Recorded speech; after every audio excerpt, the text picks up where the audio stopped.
Hello, and welcome to Mystic Dog Mama, the podcast for soul-led dog mamas, where you'll discover how to best nourish your dog and yourself, mind, body, and soul. I'm your host, Dr. Alexia Meller. Hello there. Thank you so much for joining me today. Where are you listening from? It just amazes me how this beautiful community is growing and that we have listeners all over the globe. I mean, how cool is that? A bunch of people connected over their shared love for their dogs and how we can best walk the spiritual path with them. I just love it.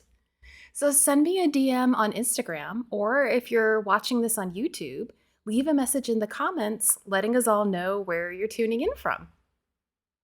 Well, you are going to love this conversation with this week's guest, Niki French. Niki is a self-described dog-mad, people-loving, award-winning dog trainer, author, and podcaster. After a bicycle accident in 2014 interrupted her 30-year career as an international sales and marketing director, cue the universe stepping in, Niki pursued her childhood dream of working with animals. In 2019, she set up Pup Talk and Twickenham Dog Services, in collaboration with her CEO Bodie, a lovely, lively Collie Lurcher Cross that she rescued from Battersea Dogs and Cats Home in London. She's also the author of the Amazon #1 bestselling book, Stop Walking Your Dog, and founded the International Don't Walk Your Dog Day, which is observed every year on the 2nd of April. I've left links to all of this in the show notes so you can get some more information there. Niki's area of expertise is really in helping dog owners like you to learn how to leave stress and frustration behind with simple, fun, and transformational games to help build a stronger bond with your pup. And today she's going to talk to us about why you might want to consider skipping the daily dog walk, especially if you have a reactive dog who struggles with walks. Or perhaps if you have an older dog or a dog with a health condition that needs a little bit more rest time but still needs to be engaged. Today, Niki shares more about her story of how she got into dog training, what she's learned along the way from clients' dogs as well as her own dog, and why she decided to found the International Don't Walk Your Dog Day.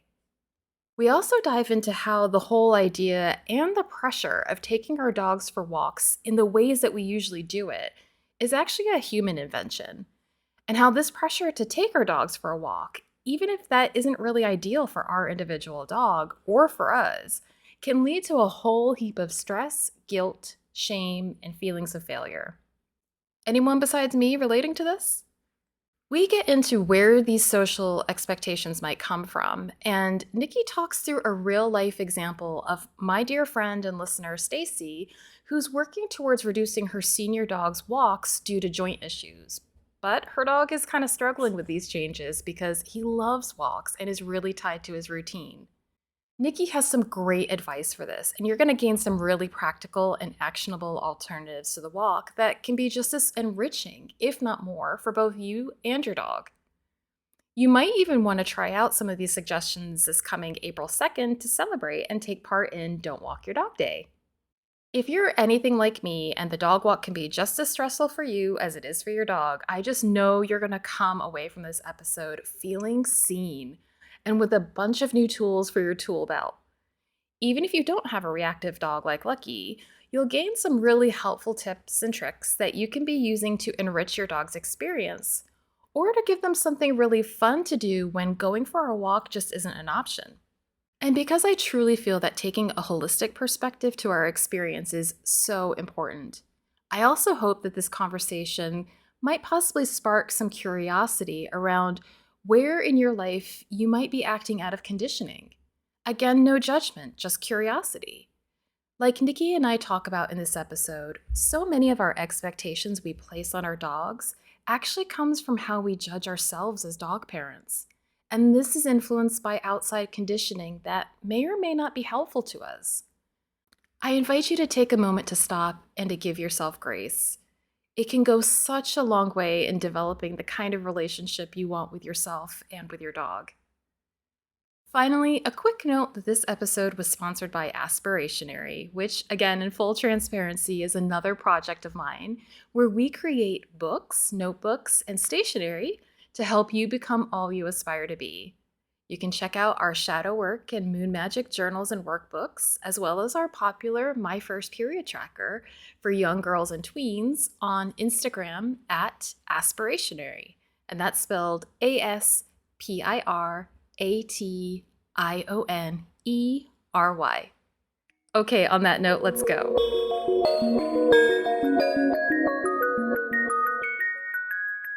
Hi, Niki. I am so thrilled to welcome you onto the Mystic Dog Mama podcast today. Thanks for being here with me. Thank you so much. I've been really excited about this conversation. I've listened to your podcast and I absolutely love it. So yeah, really happy to be here. Oh, thank you. Thank you. I love your work. I've been really excited about this conversation too, because we were just talking a little bit before recording. I think your work around suggesting that perhaps there are times that we don't want to walk our dog is so deceptively simple. Yet one of the hardest things for us to do because it's so provocative and it challenges a lot of our long-standing beliefs about what it means to have a dog and what our dog's needs are. So I'm really looking forward to diving into this today and give people some tips that they can be taking forward, that they can start today with either alternatives to walking their dogs or how they can think about the dog walk a little bit differently. Perfect. Excellent. So I wondered, because you've got a really interesting story about how you even came into working with dogs. Would you mind sharing a little bit of your backstory of how you came into this? Yeah, I'd love to. So I've only been a dog trainer now for 5 years in 3 days' time. Wow. Okay. Anniversary coming up. Hadn't spotted that one. Congrats. So yeah, it's only been 5 years. I had a career in property sales and marketing, so big residential retail developments, real estate developments, and it was fun. It was busy. It was hard work. I loved it. And I had a bike accident in 2014. I was knocked off my bicycle and I had a little bit of a brain injury that ever since that day, I can blame all of my lack of short-term memory on. I had a few niggles come up. I ended up having surgery on both shoulders and a few things. And sort of in my mid 40s, it was the start of a bit of an unraveling of what was going on at work, and I was just tired and fatigued, and my brain didn't seem to work like it used to, and I realized I needed to change something monumental in my life. And now at this point, I've been animal mad my whole life. There's umpteen photos of me with working farm dogs on a family friend's farm, trying to talk to wild squirrels, trying to tame wild ponies. Like, I literally thought I was Dr. Dolittle as a little kid.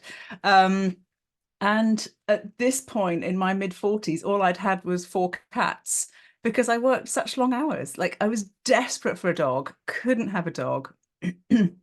And it took a good few years after the bike accident, probably about 3 years, of just soul searching and going, what on earth am I going to do with the rest of my life? I certainly couldn't afford to retire. What am I going to do? And it was a total chance conversation.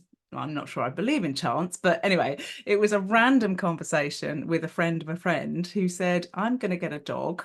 I'm thinking about becoming a dog trainer. And I knew, like, literally that second. 2 days later, I resigned. Like, it was that, like, it came from nowhere. I'd been thinking, oh, I might go into consulting and this, that, and the other. And then all of a sudden, well, of course, I'll be a dog trainer.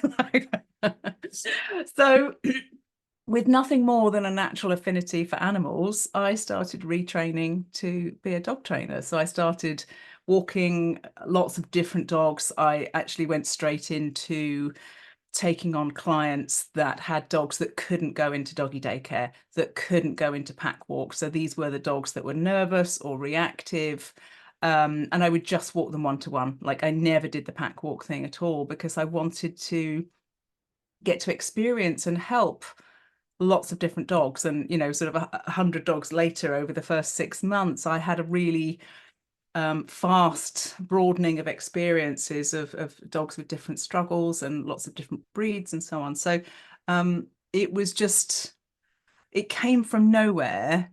But as soon as that short little sentence was uttered, it was, there was no doubt in my mind, and I've never doubted it since, not for 1 second, that it was the right thing to do there and then. So yeah, and of course everybody in my old life was like, you're going to do what? Which was quite entertaining. You don't even have a dog. I know. Obviously that changed as soon as I was able to quit. Oh, I love it so much. And I love how the universe gives us these little nuggets, right? And you just feel it at a core level, like that's the right thing to do. And it's almost as like, there are all these multiple timeline possibilities, and a door just suddenly opens and you jump into it. And that sense of alignment that you feel like, yes, this is the right thing to be doing right now. I love it so much. I love it. Yeah, it lights me up every day. I've never been poorer, but never been happier, is what I Right. say.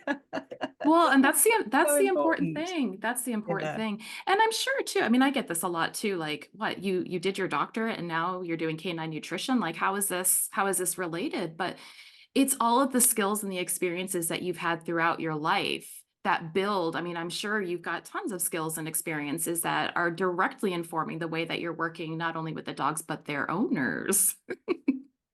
That's massive. And I think this, in the dog industry, I think there are quite a lot of people that are drawn to it with the dream that it is about working with dogs. And unless you're doing daycare or board and Yeah. train, actually it's not very much about you training anybody else's dog. It is, if I can't convey to a caregiver what it is that they need to be doing with their dog 24/7, I can't do my job.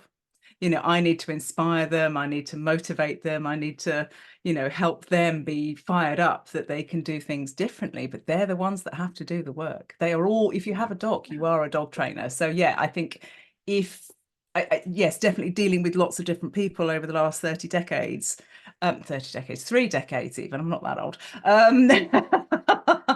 Like you have to be able to connect with people, and lots of different people, and some people are on a very different page with their dog. They will use a lot of language that is perhaps a little bit more outdated, and it's no good just saying, oh no, I disagree with that, because you'll alienate them. You kind of have to meet them where they are and gently lead them with whatever is right for them to help move them in the right direction. And yeah, that's probably, I do look back and think, oh, if only I'd done a degree in animal behavior when I was in my late teens, and but I wouldn't have all those other skills that I have now. You wouldn't. So yeah, it's all meant to be. It is. It really is. And I think too that life is really like a spiral. I think we are under the misconception that it's linear, but we come back to things that seem to be like the same thing that we're coming back to, but we're different. And there's no way that we could have approached. So in your case, like there's no way had you gone into animal behavior that you would actually be the trainer that you are today had you started back then, because of conditioning or because of the way that training was being talked about in those days, expectation, I mean, all of it, right? Yeah. And I really love the fact that I'm not hampered by any baggage. My dog training knowledge is very current and very modern, because I didn't have to kind of let go of anything of old, which I know some trainers have had to kind of forget that, move on from that kind of stuff. And I think that can be quite hard if you've been working with something for a long time. So it was lovely to be able to come in clean and fresh and shiny and just be like, wow, look how much we know about dogs. And I know in 5, 10 years time, I'll look back at what I've done, what I've written, and go, oh gosh, okay, we know a bit more than that now. But that's exciting. But yeah, I enjoyed coming in fresh and shiny and new and clean and just very open to all the wonderful stuff. And I think I was also very fortunate by connecting with some of the people that I've connected to early on. So I mean, I wouldn't have gone down any negative route for 1 second, but I think finding your mentors early on that Yeah. are absolutely in the right place, I think that's been really key. Absolutely. And it's helpful as well in terms of how you then start to craft what your point of view is, what your perspective that is.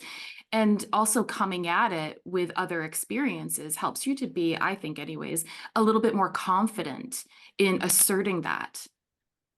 Yeah, Yeah. absolutely. And you know, whether it is being happy to do things like setting up a podcast. You know, in lockdown, we were all looking for all sorts of different things in lockdown when we couldn't go out and meet people and see people and do Yeah. all the client work. So even things like that, just being able to approach people confidently. I mean, I didn't like the sound of my own voice. Like, I've really had to get over that. And now it's just, when I'm editing it, it's just my voice. Like, it could be anybody's, but getting over that and just having the confidence to approach anybody and just say, oh, I'm doing this thing. Would you like to come along and talk to me? And, you know, me years back would never have had the confidence to do that. Or even just setting up and running a business. I always thought I would never be any kind of solopreneur, entrepreneur. I thought I worked very well in a large corporate PLC company as part of a, you know, running a team of people, but I felt like I needed the CEO and the MD breathing down my neck, telling me I was always doing a rubbish job no matter what. I thought I needed that kind of pressure to perform. Turns out not to be the case, luckily. Thank goodness. Oh, I agree with you. And I think we're at this, you mentioned kind of starting a lot of this through the pandemic. I think the pandemic was a real kind of crisis point for all of us in many ways. And it gave us an opportunity to really reevaluate the way that we were being at an individual level, as well as a wider kind of social and systemic level. And I think I'm seeing, and I feel this for myself too, I'm seeing a lot of women actually starting to claim their voices through something like a podcast or through making changes. And I'm a big believer that we're really being called to embrace a lot of this divine feminine energy. We've been in toxic masculinity for such a long time that we're being called to really question that and go into the divine feminine and bring women's voices, bring women's perspectives. And I love that we're having this conversation during Women's History Month, because even from the perspective of how did we get the dog that we know today, it's often, the dog is referred to as like man's best friend, but in many respects, it's woman's best friend. Because while dogs were joining men for the hunt, it was the women that brought the dog into the domestic sphere, right? That were feeding it, that were naming it, that were creating the beloved creature that we think of today. And so I love that there's this rise in women coming into this space, claiming their own voice and saying there are different ways that we can be doing things.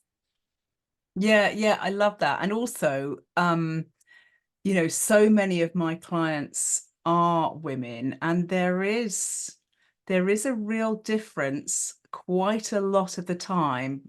If you have a male female partnership in the home, it's normally the female that is seeking out the dog training assistance, or certainly of dog training assistance from people like myself.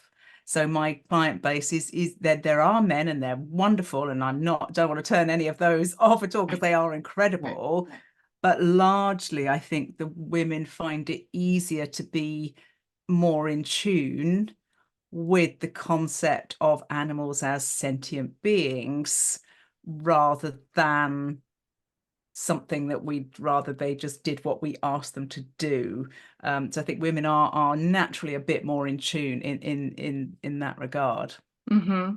I agree. And that kind of leads really nicely, that sense of being in tune to what I feel your work is really all about, around looking at what your individual dog needs and actually stepping back and saying, maybe this looks a little bit different than what I've been told or what we expect a dog to be doing, etc.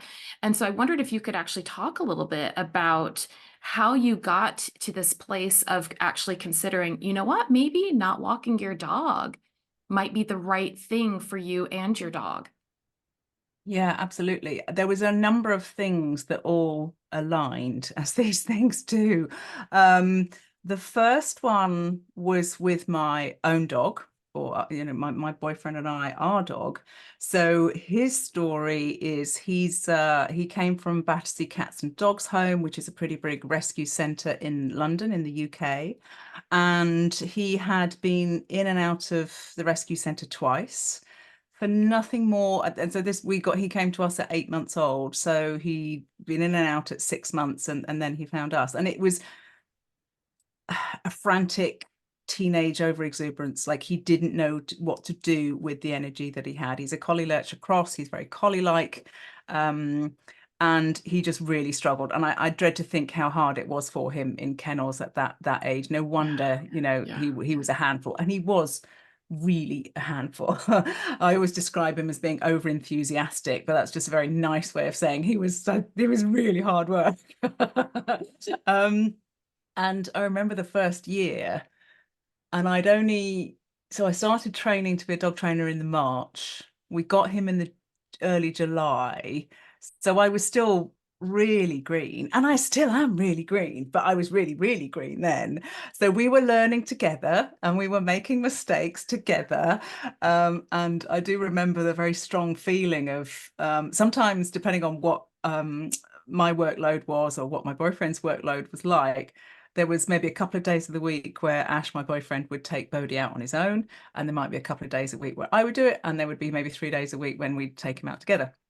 And I remember the sense of relief of thinking, oh, it's not my day. Because it was hard, really hard. I know, it's a terrible thing to say. And I used to go, God, I'm training to be a dog trainer. Like, this is outrageous. But it was such hard work. Like, he'd be pogoing up and down, and it comes across as this very overly friendly dog. But often the case with overly friendly dogs, they just don't know how to process the world. Like, they just don't know what to do with themselves, completely fizzy. So he'd be 30 kilos, pogoing up and down on the lead, and like rah, rah, rah, chatting at everybody, freaking everybody out if he did it while they were walking away and they didn't know what was making this noise. It sounded like a husky was going to chase them down. So it was quite lively, shall we say. So yeah, we spent a couple of years using a long line. There was no possibility of reliable recall, and the first year, 2 years was tough. It was tough. And we used to walk him twice a day, and then we sort of experimented, partly probably maybe because I just couldn't face the second walk in the day, was to do other things instead. And all of a sudden we went, oh, he's not so much hard work in the evenings. He's able to settle a little bit more. So that was that part of the jigsaw that kind of we kind of went, oh, that's interesting. At the same time, obviously we were going into lockdown, and I was working with people online, and I had ended up with a number of clients where their dog was so stressed out in the outside world, whether it was noises, strangers, people, anything novel, like a notice on a lamppost that wasn't there the day before, like extreme, like that wasn't there, novelty reaction. And it was the second client in a row where I said to them, you need to stop walking your dog. Like, rather than going out twice a day and then having to experience these emotions and this stress and the practice behaviors that they're going through. And, people were like having shoulder injuries and arm injuries where their dogs were bolting and pancaking to the floor. And I'd said for the second time, you need to stop walking your dog. And then all of a sudden I went, oh, hang on, I think that's a book. So literally I started writing pretty much straight away. And sort of 5 months later, it was done. It was there, and it was ready, and it just kind of presented itself. So thank you to a couple of my lovely clients who I'm still working with to this day for being the inspiration. And it was all the clients and their dogs that were the incredible inspiration for all the different reasons that you might want to not walk your dog, and why it's a good thing to have lots of alternatives available to you when walking your dog isn't the most appropriate thing, because it is fundamentally a human invention. Dogs in the wild do not move like a dog on a walk. They don't walk in a straight line, tethered to a human, like at a pace that suits us and doesn't really suit them. And they might get a bit of sniffing time, but it also might be, no, hurry along, don't sniff that bit on, we need to go on the school run or whatever it is. It doesn't look like anything that a dog has evolved doing. And to sort of challenge that human perception that if you have a dog, you should walk your dog 2 to 3 times a day. That's what you do. It's part of having a dog. It's part of the reason why some people get a dog. It's going to get you active. It's going to get you out. It might make you more social. And it's what the dog wants. And it's, you know, it's what a dog needs. And there are so many other ways of meeting a dog's needs, both physical, mental, stimulation and enrichment, and just the way they view the world, that doesn't have to be a traditional walk. So that's really how the book came about. And I wrote it. I'd always wanted to write a book. I love writing. It was difficult, but I also found it incredibly easy. Like, it felt like it wrote itself. Like it took hours, but like and it took really, but the process itself actually felt really easy.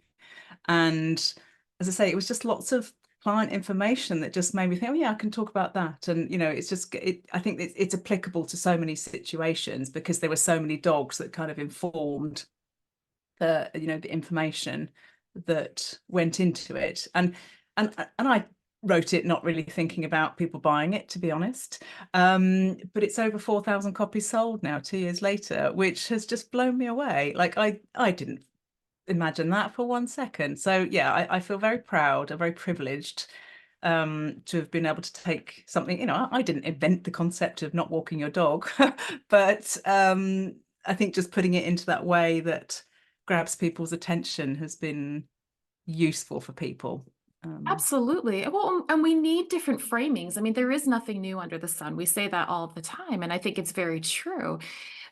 But it's also that thing, like, I mean, I'm sure you've had this in your life. I've certainly had it in mine, where you hear something over and over and over, and then it's like the 20th time you hear it that it sticks, that it makes sense, right? We need these things presented to us in a variety of different ways in order to finally find the way that makes sense for us. And I think it's really helpful with a book like yours, where it's using real life case studies. And so that, you know, at myself as an owner with a reactive dog, I can see myself in your clients, right? Like, I have those same sorts of issues, and then being able to look at, so how can I do something differently about it?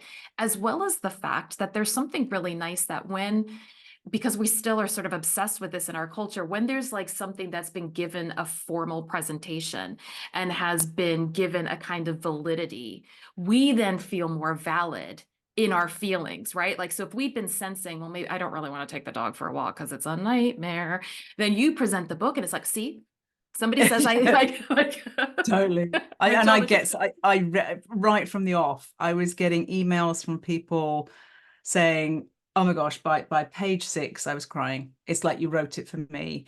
Or you know, I was having a hard time getting my partner on board. I showed them that there's a book about it, and now they understand. Like, so many examples like that, where it gave them permission. Like, so many people, their gut is right. Whatever, it's just one of the things I would say, like, whatever your gut is telling you about your dog, it is probably right. And so often this was the case, that they were like, you know, I was finding it stressful. I could see they were finding it stressful, but I thought we had to do it. And giving people the gift to say, you don't have to. If it's not right for them, it's not right for them. You need to do something different. You can do something different, was huge. And yeah, the feedback that I still get to this day on that, just every email I get just makes my heart feel it's incredible. Yeah. Oh, it's wonderful. It's wonderful. And I think, you know, to pick up on a word that you said that's really key there is permission. I think we're often looking for permission to follow that tug, that gut feeling, like you're saying, that we know is right, but we don't necessarily have it modeled around us. So we don't know what to do. And we're so afraid of judgment from society, from our partners, from our family, for whatever, because we live in a world of constructs, of total conditioning. So we buy into, this is what having a dog is supposed to look like. And if my experience of that veers from that norm, what we tend to do is personalize it and say, there's something wrong with me, or there's something wrong with my dog, instead of looking at, maybe the things that I am expecting of myself and my dog are the very things I need to be bringing into question. Maybe they're not actually right for us, and that's okay. Mm. And that judgment piece is huge, because I think, people are feeling judged for having the naughty dog, the aggressive looking dog, the reactive dog, the dog that doesn't like the neighbor or doesn't like the toddlers that scream down the street, or, so they're getting judged for being out, and they feel isolated, and they feel embarrassed, but then they still feel the pressure to keep doing it. So that conflict, I think, is a really difficult place for people to be in. So to help give them an alternative to having to deal with all of those emotions is really huge for people. Yeah, absolutely. Absolutely.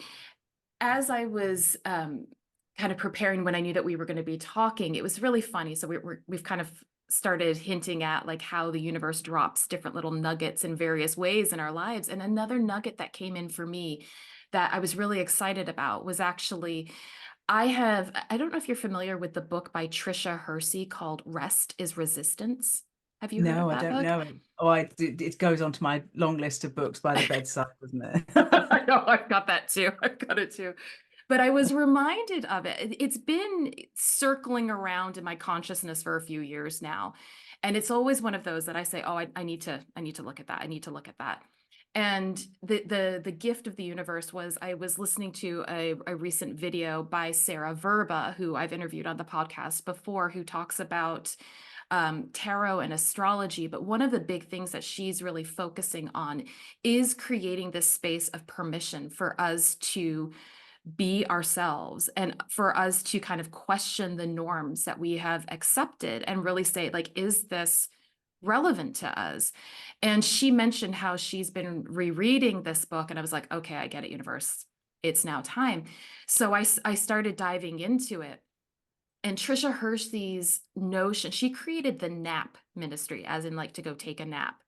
And she was talking about in the book that the act of resting in this grind culture that we are so embedded in this capitalist culture, in this culture that is so focused on productivity and using our bodies for productivity, that to rest, to take time out, to nap, whatever that looks like for you, is actually an act of resistance.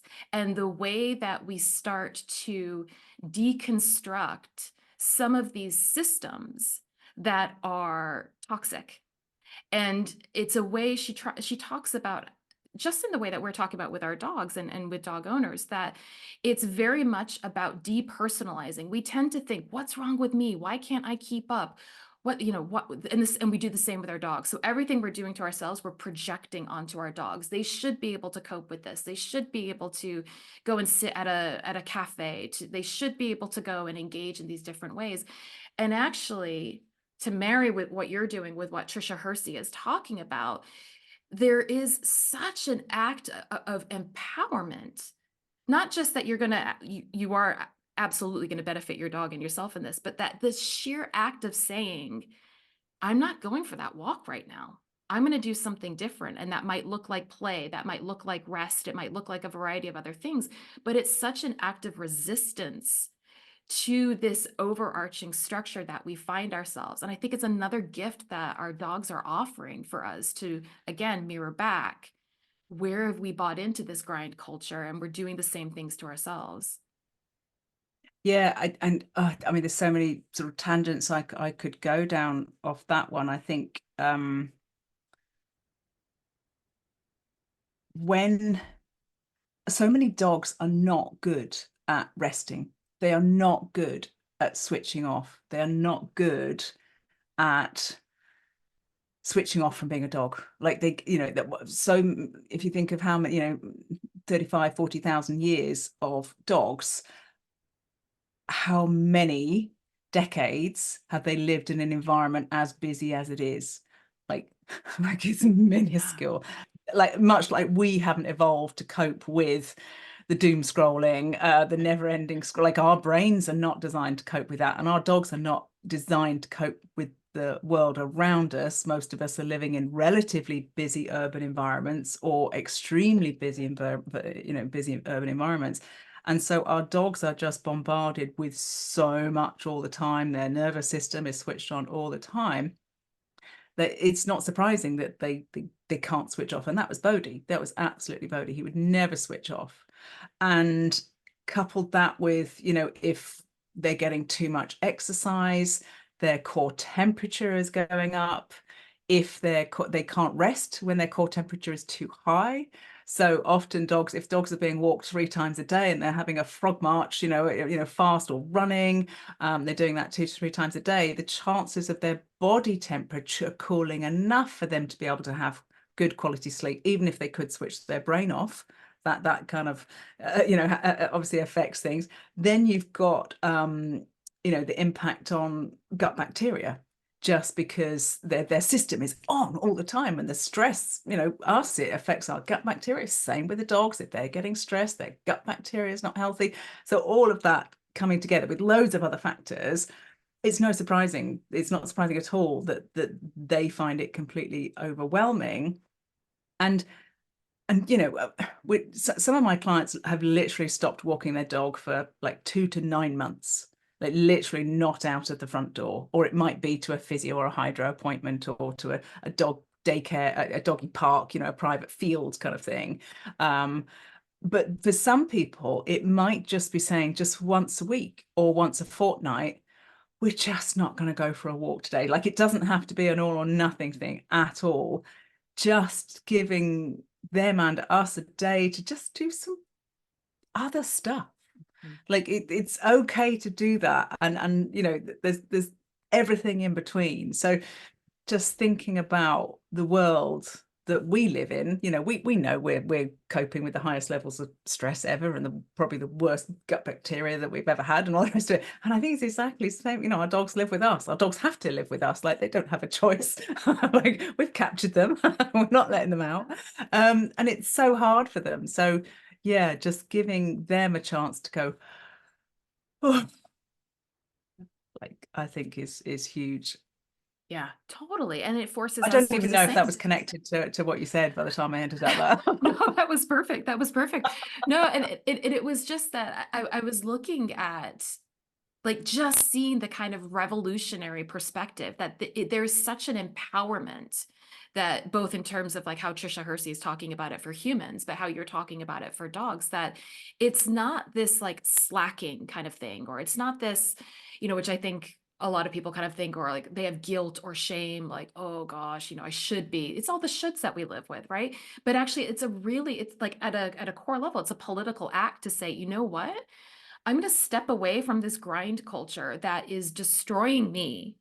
And I'm putting that on my dog. And like you said, the dogs live with us. So they're picking up at an energetic level, at a nervous system level.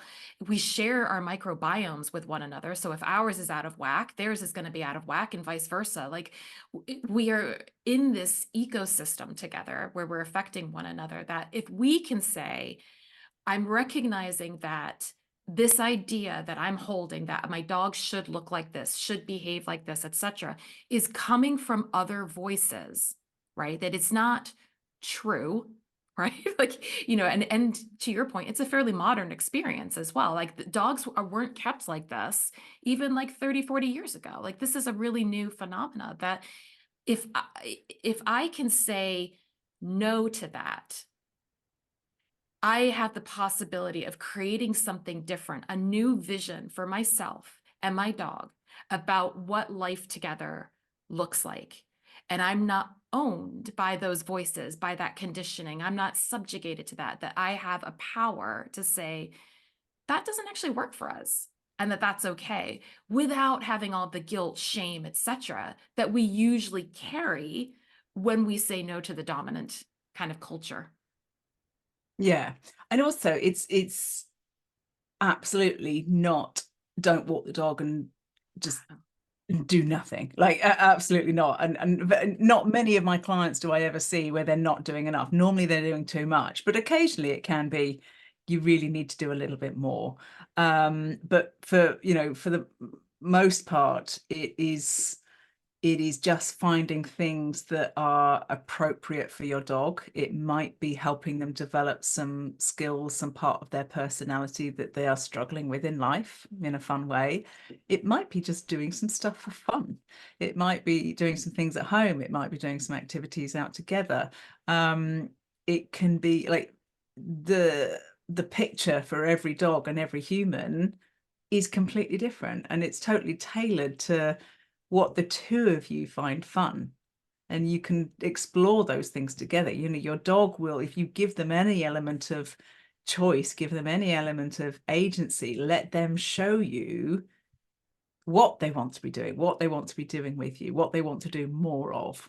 And you know, getting rid of that, well, I ought to be doing this with my dog, I should be doing this with my dog, and let them guide you if you just open little doors for them to be able to do that. 100%. And it's so much fun. It's so much fun for you as the owner to do that, to really kind of, I mean, it's kind of like embracing your inner child again, right? Like they give us permission to play in different ways. And I think that's one of the beautiful things about having a dog. But to your point, it's about looking at the dog in front of you and what did they actually want and need to be doing? Yeah, 100%. Yeah. I wondered if you could talk about what are some of the things that you suggest to dog owners about that they can be creating for as alternatives to the dog walk that are engaging for the dogs and engaging for the owners too. Yeah, I mean, scent work is always a great place to start, and it doesn't need to be difficult. It can be the simplest thing ever. It can be taking some of their dinner and scattering it anywhere in your home that you're happy to scatter food. It could be scattering it on a dog towel, scrunching up the dog towel, making a little homemade snuffle mat. You know, you don't need to be spending money on things. It might be tossing some of their food onto a patio or your grass or astroturf or even a bit of balcony. Like, you know, no space is too small, to just encourage them to be searching out some of their food or some treats. That's the most simple way. It could be getting them to wait somewhere and then going off and hiding a favorite toy. Make it really, really simple to start off with, like it's not really hiding. And then they find it and you're like, yay, great job. You have a game. And they're like, oh my God, I did an amazing thing. And then you make it a little bit harder. I found that one to be a really good lazy working person's game. So I will now take Bodie's toy and I'll get him to wait, and I'll pretend to hide it. So I'll touch it in various places so that the scent is getting laid in all sorts of bizarre places. And then I'll hide it somewhere really sneaky. And then I can come back to my desk. This is really bad, isn't it? Come back to my desk, do 5 minutes of work, and he's there. He's looking. And as soon as I can hear he's found it, I'm like, yeah, good boy. And I'm like really engaged. That's terrible, isn't it? But no, it's training can be easy and they can still have fun. You know, it doesn't need to be difficult. So simple scent work can be amazing. And there's all sorts of great online classes as well. So if you don't want to take your dog out, if your dog struggles traveling in the car or they struggle being around strangers or other dogs, you know, there's wonderful scent workshops or other training type classes that you can do online so you can learn to do things at home. But it can be super simple. This morning, Bodie went in for an x-ray yesterday. So he had his first sedation. He was absolutely whacked out. Like there was no way it was absolutely a don't walk your dog 36 hours. So this morning we did some ACE-free work. So we did a lovely ACE-free work set up in the garden, and that was his way of just exploring and having his breakfast and just resetting his nervous system and helping him sort of come round from, you know, a massive dose of chemicals through his body. It can be simple games like tug. It could be some trick training. You know, trick training can be so much fun. It can be just for fun, but it can also be incredibly relationship building. If you want to go out of your home, in the UK widely, it's really easy to hire fields where you have sole use of a space or a small wood or something like that. They can be relatively affordable these days. So I know quite a few people do that, you know, once a month or even once a week.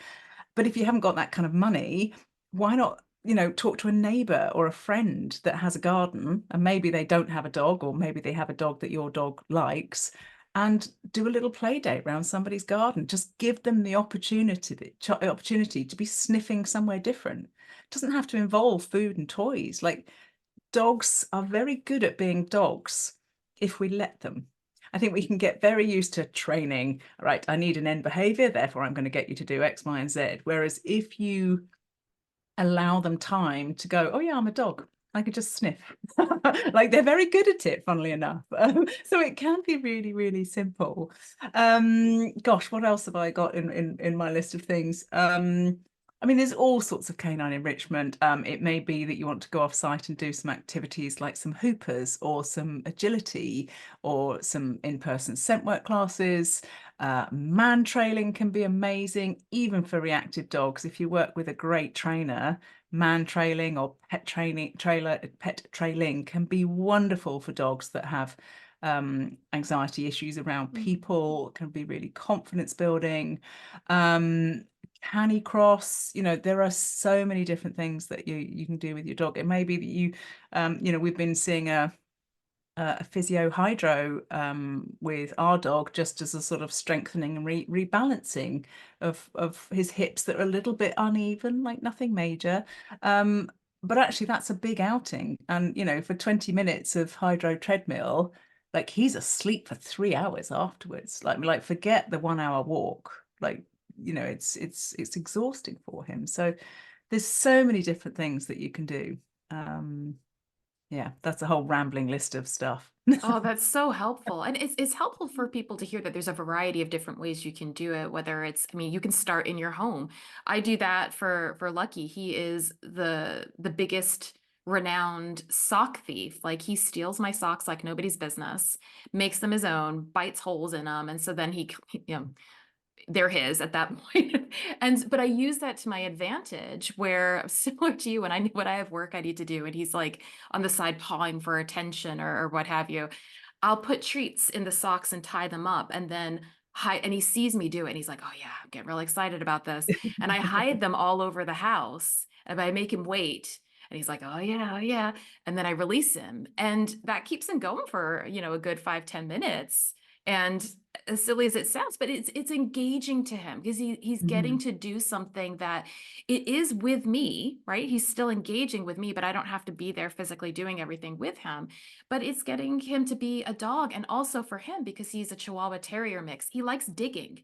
So it's a Yes. great way for him when he's undoing the sock to have a safe way for digging where he's not destroying the garden or what have you. But he just loves to do that.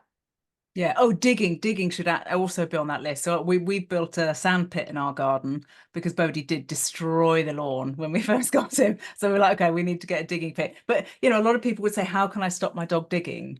Well, it's a very natural dog outlet. Like it feels great. Rather than try and stop them doing it, great physical exercise. I mean, the strength workout involved in, if you've ever watched a dog dig, oh my goodness me, all the core, all the legs going at it. So we built a sand pit. So now we have, and you have a lid on it to make sure that the cats are not using it, so that you don't get the old sandy candy going on that the dogs tend to like to eat.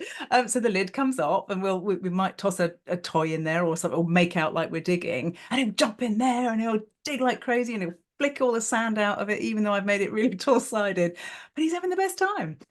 So I've, rather than say no, don't do that, let's give them an outlet to be a dog. So yeah, digging, wonderful. Or if you haven't got space to build something, or your dog is too big to buy one of those sort of children's play sand plastic things that you can get, just make a space available to your dog and teach them to dig there. Go to we have a compost heap in our garden, and he loves digging in it. So if I put my fork in it to turn it over, of course it smells amazing. So very quick, I sort of accidentally found out, well, Bodie would like to jump in the compost heap, and making sure I don't put the fork through his paws, I would just wiggle the fork a little bit just to release some of the smell, and he'd instantly start digging. So it's super easy for me to go dig, and quickly he knew, well, I know what this cue is. It's amazing how quickly they learn when it's something they want to do. So I'll let him dig in the compost heap because it's turning it over for me. It's amazing. He can do a much better job of it than me with my fork. So I'll let him dig my compost heap. So yeah, try to channel the behaviors that they show you that they want to do. Exactly. And 100%. I mean, that not only is that giving him an outlet kind of physically, mentally, and energetically, but also that's great for his microbiome. Yeah. We tend to think like, oh, we need to sanitize things, like dirt is bad, but we need that, but dogs need that as well. And it's a great way to replenish the appropriate microorganisms that they need in their gut.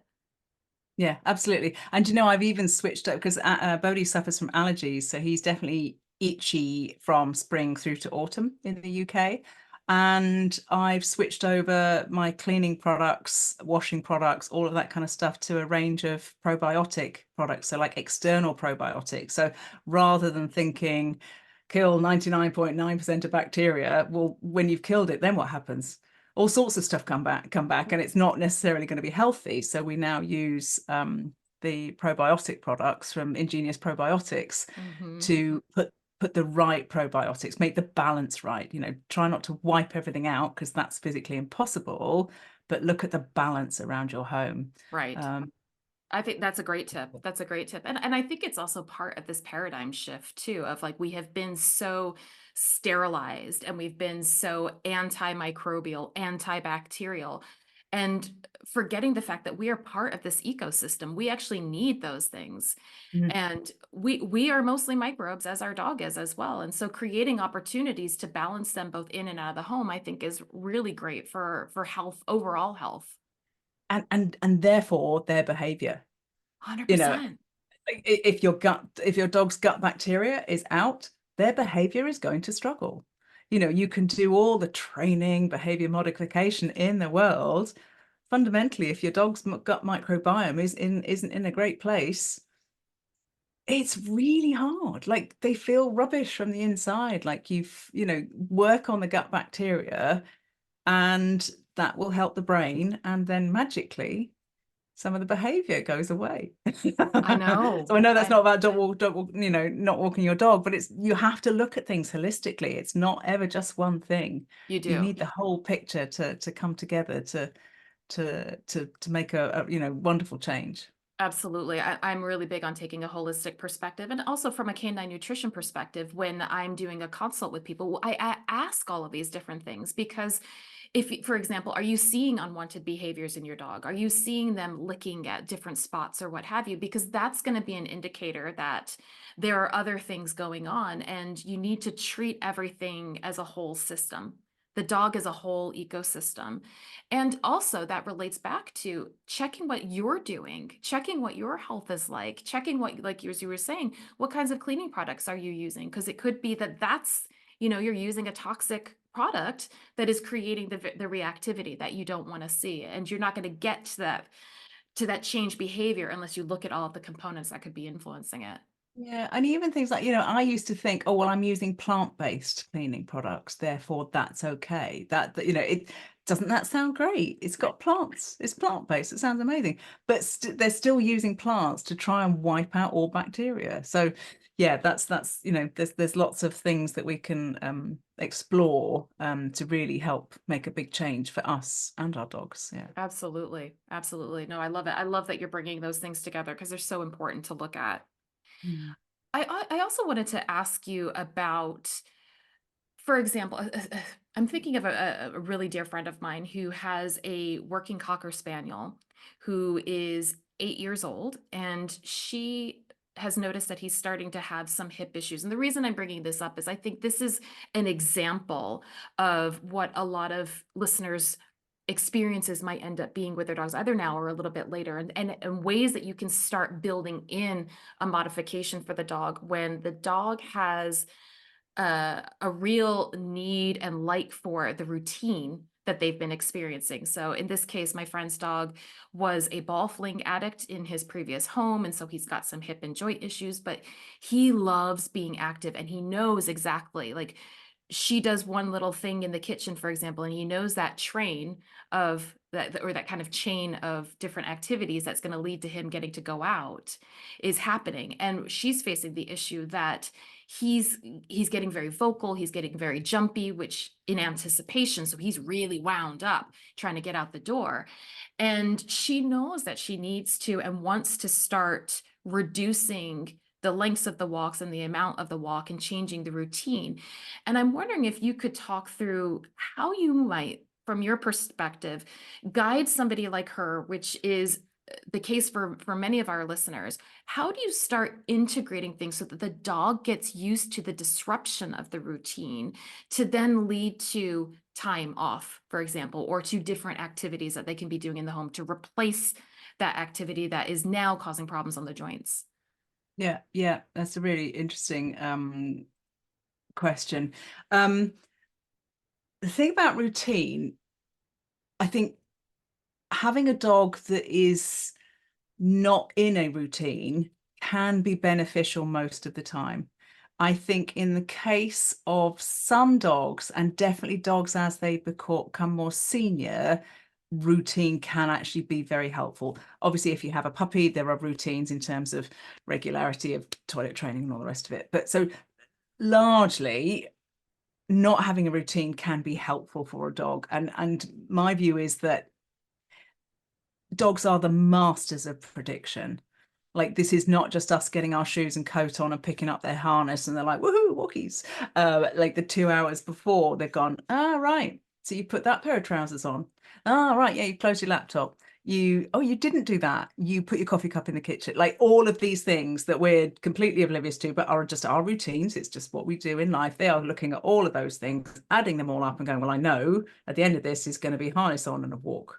And so all of that anticipation is creating energy, either woohoo walkies or oh gosh walkies. Like, it is not necessarily good anticipation. So then by the time they go out, people are like, oh my god, my dog barked, like he really wanted to go out but then he barked, or then he was pulling and he was all, no wonder, like they've had two hours of getting really like fizzed up ready to go out of the door. So all of those little things that we do that predict, it's really useful to try and think about them. And it's quite hard to do that part. There are other things that we can do that are easier, which I'll talk about, but trying to think about, and it's good for our own mental gymnastics or abilities to think, right, what can I do things differently? What can I do in a different order? Like, if you always do things in a certain way, try and do things differently. It's really hard. Like, if I always clean my teeth with my right hand, can I do it with my left? Whatever. Can you do things in different orders? So that's just kind of a fun thing to do, but actually it can have quite a useful thing. Getting closer to the sort of the walking end of things, obviously the collar going on, the lead going on, those things are the biggest predictor of we're about to go out. But so often what can be wonderful is to put that harness on and then just do 2 minutes of games before you go out. If it's harness on and we go out, then harness on, 2 minutes of games. Like, really easy, but it just did something other than harness on and out the door. Or it might be harness on and you go and make another cup of tea and see if you can sit for 5 minutes even. Like, you can start super small so that there isn't too much opportunity for them to be like, what do you mean we're not going out? Oh, we are going out, okay. Like, you can play about with that a little bit, but it takes intention. And so I'm a big fan of having a whiteboard or some scrap of paper where you're marking down some stuff. Like, I personally need a written prompt for me to go, oh god, I meant to do that.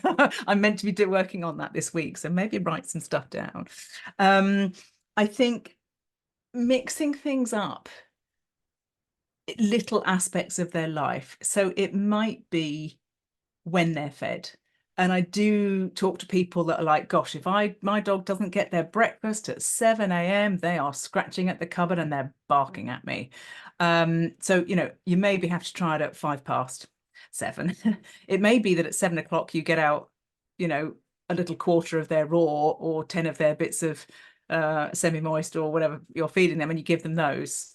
And then they get the rest 10 minutes later. Like, you might have to really break it down small if they're very kind of like, where's my breakfast?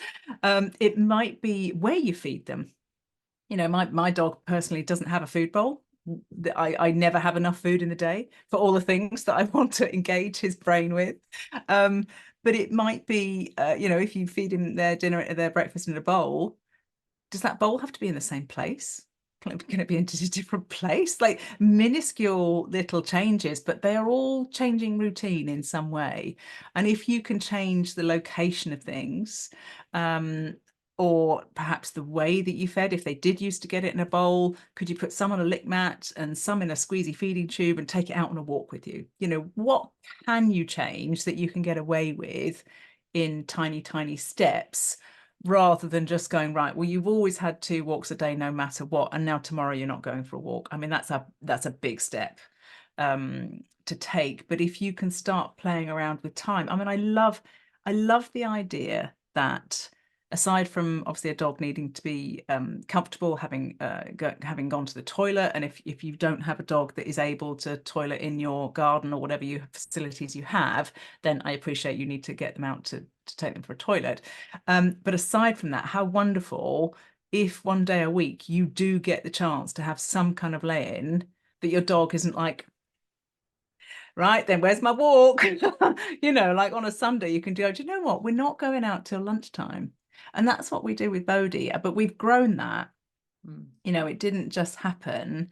We've worked really hard at that. And so now, on the odd day where we go, do you know what? Like if it's hot, not even if it's far too hot, if it's hot, I'm just not taking him out.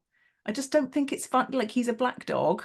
If it's 25, you know, if it's 21 degrees centigrade in the UK, black dog, he's 30 kilos. I think it's too hot for him. So we just don't go out. We will do stuff at home, even in the garden for short periods, or we'll do it around home. So if you have a dog that is capable of going with the flow some of the time, I think it can make life much less stressful for them, but also so much more relaxing for you. Like, if you have an emergency, if you have to go somewhere, do something that you weren't expecting to do, if someone has to look after your dog, they're not necessarily going to do that, right? 7 a.m, right? Yeah, breakfast time, 8 a.m, right? We're going, like, you know, if you have a dog that is comfortable with a degree of flexibility, it can be just such a, you know, such a calmer, easier life, I think.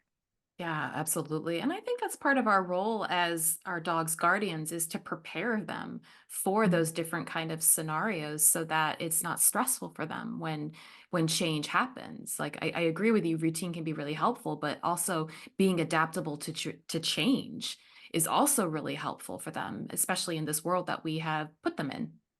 Yeah, absolutely. Yeah. Absolutely. So yeah, baby steps, I would say. Baby steps, start with things that might not seem obvious, but just help their brain start to get a little bit used to, oh, that was a bit different, and grow it in different directions. I love that. That's so helpful. And again, this isn't just for aging dogs, for example, but I think, like you're saying, reactive dogs generally can benefit from this, because I was talking to a listener who has a reactive dog, and she was saying that part of the struggle for her is, like, the dog is still reacting to things at quite a bit of a distance. And I suggested that perhaps the dog is actually stressed before it's even going out the door, and suggested that maybe you're not picking up on what the stressors are. You're not necessarily seeing it, because we don't see it from the dog's perspective. But like you were just mentioning, the dog is picking up on all of these other cues and creating a kind of narrative of what they think is going to be happening. And so they've been building that up for way longer than the 5 minutes that we think that they've been paying attention to right before we go out for the walk, for example. So it could be something that's happened earlier in the day for the dog that we didn't necessarily pick up on, that is what is triggering things as soon as you get out the door. They've got that opportunity to then release it, and anything else they're experiencing is adding onto those trigger stackings that we didn't notice because we were in the house. We didn't think that things were triggering in the house, but they do. They do. Yeah, absolutely, absolutely. And I love doing things like, so we're really sort of mixing up what a walk looks like, because a walk is nothing more than a circuit, and that circuit might be harness on, door open, out the front step, play a game, come back in. You've been for a walk. You've been out, in and out of your front door. You didn't go very far, but you basically have done a walk. So even practicing things like that, going out the front, if they love a little game of hand touch, or putting their paws up onto something, or using a box to snuffle in to get some of their food, literally going out of the front door on the lead, quick game, and then back in. Like, if they then start to realize that a walk doesn't always mean, oh gosh, I'm going to see 4 dogs and at least 2 of them are going to stress me out and I'm going to bark at them. Like, if you stop that practice and change what a walk looks like in their head, then they're not going out ready for like, all right, I'm steeled and I'm ready to face the world and I'm going to react to, you know, whatever I need to react to. You can break that down by completely mixing up what a walk actually is. Oh, I love that so much. I love it. And again, being okay with ourselves as we're doing that without carrying guilt of like, oh, it should look this way, but not at all. Yeah, and exactly that. And if you plan to do a full walk and something happens, go home. That's okay. You know, you either go, okay, this is a training opportunity. How can I use it? I remember doing that. You know, Bodie used to be such a handful. I have kind of forgotten. But like I would always go to the places really early in the morning or middle of the day if I could, and pick the places that were going to be the quietest, where we were least likely to see other dogs and other people, because he just used to get so excitable. And I'd go somewhere thinking it was going to be quiet, and then there'd be people there and I'd be outraged. I remember I had to really quickly sort of reframe that and go, no, this is either a good training opportunity or it's a good journey in the car. He got excited because he thought we were getting out, but we didn't get out, or we got back in quickly. And that's good training. Like, all of it can be. You can turn it all to something productive. 100%. I love that. You're describing me as well, of that. I definitely had that outrage of like, how dare you be out here? I planned this. Like, I specifically chose this time because no one else comes, you know. I used to love the rain. I used to love the rain. Yes, no one will be out. Exactly. Oh, the things we do as dog parents, I tell you. I tell you. But Niki, I wanted to highlight as well that you've got a really exciting day that comes up every April 2nd. I wondered if you could talk to us a bit about that. Yeah, so it came off the back of the book, Stop Walking Your Dog, and it was very much driven by the feedback that I was getting from people, where they were having this struggle, where people were not on board with the decisions that they were making. And I thought, well, an awareness day, if I can get a nationally recognized awareness day around this topic, will get people talking. So I created Don't Walk Your Dog Day. So it's hashtag Don't Walk Your Dog Day, all in one. And it's very specifically Don't Walk Your Dog Day, because what I wanted, so this is not saying you can't walk your dog. It's saying, how about one day of the year you think about other things that you could do with your dog instead of going for a walk? And it's not to say no one can walk their dog on Don't Walk Your Dog Day, although I have to say I don't walk Bodie on Don't Walk Your Dog Day. I do a video diary of all the things that we do, and normally by about 2 o'clock in the afternoon, Bodie's had enough and he's gone to bed. He's like, that's it, I'm far too tired.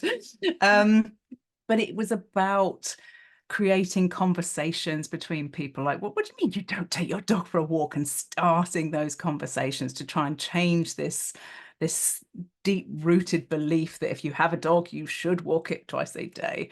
And the first year was 3 years ago, and I did an interview with an online paper in the UK, The Mirror, and the article was very true to my message. It was really well written, but obviously the headline, it's quite clickbaity. You know, this is the title of my book is quite clickbaity, and there was quite a lot. I think it was definitely over 100 people had commented.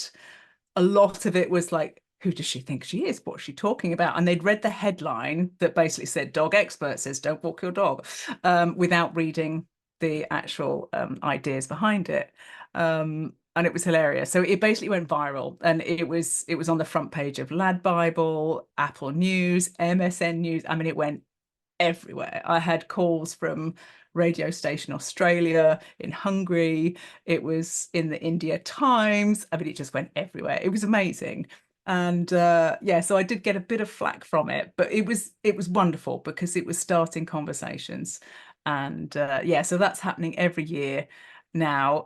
It's a nationally recognized day that starts to appear in people's diaries, which is really cool. So April 2nd, every year, people can post up what they might do instead of walking their dog, you know, sharing ideas.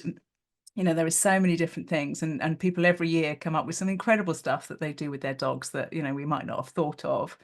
So yeah, it's just to get people talking about this whole message, and it's a lot of fun. There's just lots of videos of dogs doing wonderful things other than going for a boring old walk. Oh, I love it so much. I love it. So yeah, if you want to join in on this, hashtag Don't Walk Your Dog Day. And can they tag you as well on social Oh, media? absolutely. Okay. Yeah. Instagram, Twitter, I'm at Pup Talk 101. But if you want to find any details, if you go to my website, puptalk.co.uk, you'll find a link through to a page on the Awareness Day. So you can always find links through there. But yeah, please tag me and I will share it as well. Oh, perfect. And I'll leave the links in the show notes as well so people can access it directly from there. Yeah, I'm looking forward. I'm starting to think like, what will I do with Lucky for that day? And I'll tag you in it. I Yeah, guarantee. Bodie's not ready for it. Like he's like, oh no, not again. It's like his hardest working day of the year. Well, I just might have to get extra socks for Lucky and tie them up. So he'll be thrilled. He'll be thrilled. Oh goodness. Niki, this has been such an amazing interview. I'm just really enjoying the work that you do. And I know that this is going to help so many people as they think about how they can have a different relationship with their dog that feels a little bit less stressful for both them and their dogs. It's wonderful. I wanted to ask you one more question, and it's a question that I ask all of my guests. And that is, what have dogs, whether that's the dogs that you've been working with in terms of your clients, or what has Bodhi taught you about what it means to be human? Oh, do you know, I was going to think about this in advance and I completely forgot to because I did. I heard you talk about it. I That's thought, gosh, good. that's a really difficult question for me. I think what all of my clients, the canine clients, have taught me is you absolutely have to treat every single one and every single human as an individual. Like you can't go in with, I know our brains are programmed to come in with judgments and predetermined ideas, but trying to keep that open and to really see, what is this dog telling me? What is this person telling me? Like, what do they need? Like the individuality, like every single person, every single living being on the planet is completely unique, and trying to approach it with that in mind. And it's so hard. Like our brains are our brain is desperately trying to shortcut things. I understand that, but trying to keep it open, and that way both dog and human can teach you so much if you just listen more. I think. Absolutely. Absolutely. Oh, I love that so much. Thank you. Is there any parting words you want to leave our audience with? I'm obviously going to link to your website and to your amazing podcast as well, so people can access all of that from the show notes. Is there anything else you want to leave people with today? No, I think just enjoy the time with your dog. Whatever you're doing with them, enjoy it. It's never ever long enough. It's always special, and even when it's frustrating, there'll be a time in the future where you look back and realize how special those times were as well. So yeah, just love your canine companions, and yeah, be kind to yourself. Like you are doing your best at any given moment on any given day. You are doing your best, even when it feels like a car crash. I love that so much. Niki, thank you so much for joining us today. This has just been a sheer delight. My absolute pleasure. Thank you for having me. Isn't Niki great? So many nuggets. Have you got some ideas of what activities you might try doing instead of the walk on Don't Walk Your Dog Day this April 2nd? Don't forget, you can tag Niki on social media at Pup Talk 101. If you'd like to find out more about Niki, her courses, and Don't Walk Your Dog Day, visit her website, puptalk.co.uk. You can also find her on social media platforms with the handle at Pup Talk 101. And definitely check out her brilliant Pup Talk, the podcast, on all major platforms. Niki is a fantastic host, and she has some really great and informative chats with experts in all things dogs. You're gonna love it. And if you'd like to dive more into what to do as an alternative to walking the dog, pick up Niki's book, Stop Walking Your Dog, A Guide to Training Your Nervous, Reactive, or Overexcited Pup. I've left an affiliate link in the show notes. I would absolutely love it if you would consider using this link to buy the book, because when you do, I might receive a commission at no cost to you, but this helps support the podcast to keep it running. I've also left links to Niki's website and podcast in the show notes so you can access them easily from there. Again, thank you so much for listening, and thank you for sharing, liking, subscribing, rating, and reviewing the podcast. These all mean so much to me and to the lovely algorithms that help other Mystic Dog Mamas and Papas who are looking for community to find us. And if you'd like me to do a future episode on a particular topic, or you'd like me to reach out to a potential guest, let me know. You can reach me on Instagram at Mystic Dog Mama. All right, until next time.